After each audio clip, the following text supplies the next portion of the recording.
বেকার যুবক ও চুক্তিভিত্তিক কর্মীদের জন্য জোড়া সুখবর। মেগা নিয়োগ ও স্থায়ীকরণের ঘোষণায় বিরাট চমক। এক ধাক্কায় পূরণ হবে বিপুল শূন্যপদ, সুরক্ষিত হতে চলেছে রাজ্যের ৫৭,০০০ অস্থায়ী কর্মীর ভবিষ্যৎ। নিজস্ব প্রতিবেদন। রাজ্যের লক্ষ লক্ষ বেকার চাকরি প্রার্থী এবং দীর্ঘদিনের বঞ্চনার শিকার অস্থায়ী বা চুক্তিভিত্তিক কর্মীদের জন্য এবার বিরাট আশার আলো। ক্ষমতায় আসার ১ মাসের মধ্যেই রাজ্যে বিপুল নিয়োগ এবং অস্থায়ী কর্মীদের ভবিষ্যৎ সুরক্ষিত করার লক্ষ্যে এক যুগান্তকারী পদক্ষেপ নিল নতুন সরকার।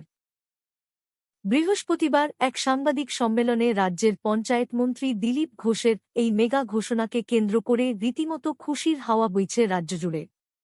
মন্ত্রীর ঘোষণা অনুযায়ী রাজ্যের ত্রিস্তরীয় ব্যবস্থায় যে বিপুল পরিমাণ শূন্যপদ পড়ে রয়েছে তা এবার দ্রুত পূরণের উদ্যোগ নেওয়া হয়েছে।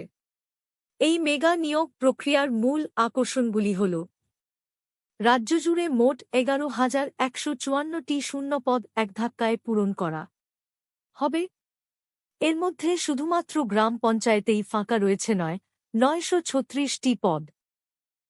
এছাড়া পঞ্চায়েত সমিতিতে ৬৬০টি এবং জেলা ও মহকুমা পরিষদে ৫৫৮টি পদ দ্রুত পূরণের উদ্যোগ নেওয়া হয়েছে।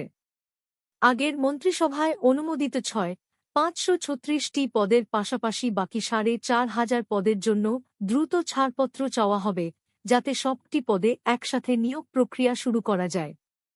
চাকরিপ্রার্থীদের পাশাপাশি সবথেকে বড় সুখবরটি হল রাজ্যের অস্থায়ী কর্মীদের জন্য। বিভিন্ন দপ্তরের কাজের সঙ্গে যুক্ত থাকা প্রায় ৫৭,০০০ অস্থায়ী কর্মীর ভবিষ্যৎ সুনিশ্চিত করার বিষয়ে অত্যন্ত ইতিবাচক পদক্ষেপ নেওয়ার আশ্বাস দিয়েছেন মন্ত্রী। এছাড়াও আগামী দিনে গ্রামীণ জীবন জীবিকা মিশনের অধীনে ১ লক্ষ নতুন স্বনির্ভর গোষ্ঠী তৈরি করে রাজ্যের ২০ লক্ষ মহিলাকে লাখপতি দিদি করার মেগা লক্ষ্যমাত্রা নেওয়া হয়েছে সরকারের তরফ থেকে।